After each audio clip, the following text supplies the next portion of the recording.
The image is familiar.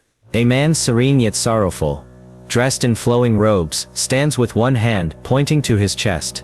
There, within the folds of fabric and flesh, a heart burns, a flame, encircled with thorns, crowned with a cross. His eyes look at you, but they also look through you, as if saying, "Do you understand what I carry here?" This is the Sacred Heart of Jesus, and it is not just an image.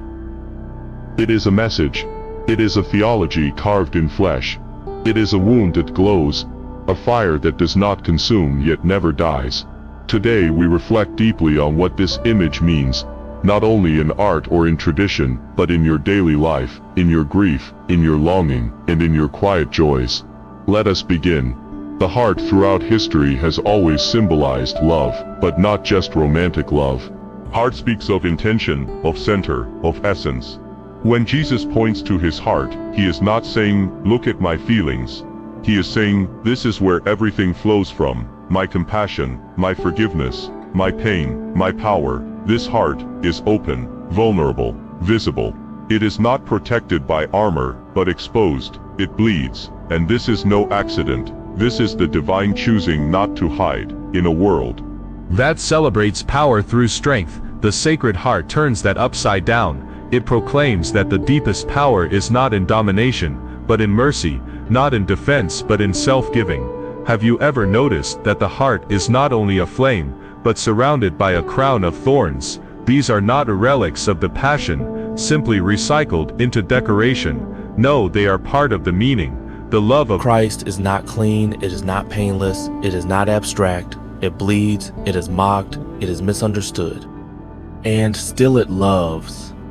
When we say Jesus loves you, it has become almost a cliche, but the Sacred Heart brings reality back to the phrase, "This is not a Hallmark card love." This is love that has been betrayed, crucified, and yet continues to be. Why does he point to his heart?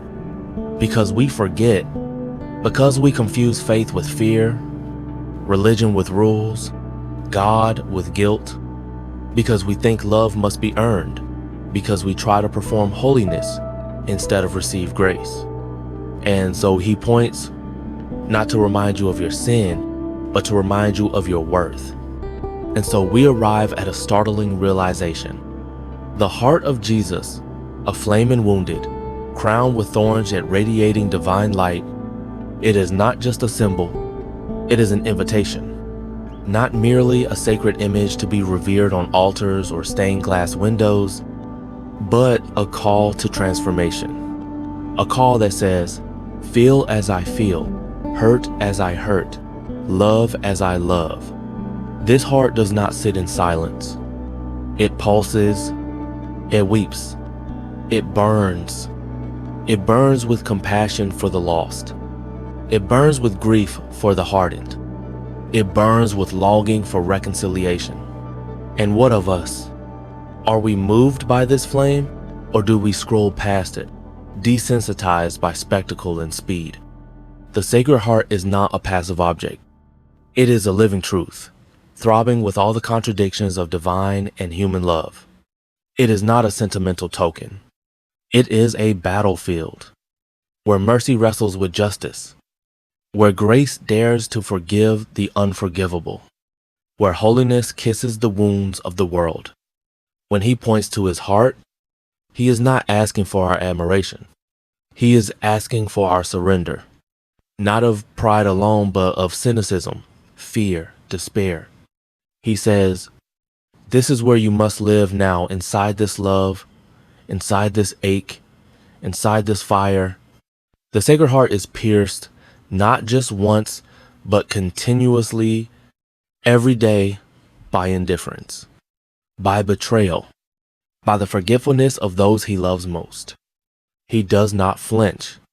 He does not withdraw his hand from pointing to that heart, because he wants us to see, to witness, to awaken.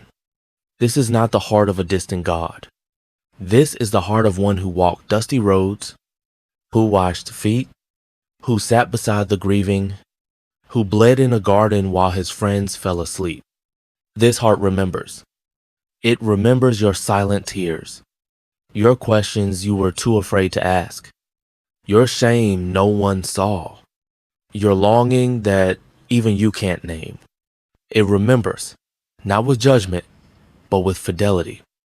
That heart is faithful, not in a vague, poetic sense, but in the kind of loyalty that stays through storms, through nights of doubt, through decades of rebellion.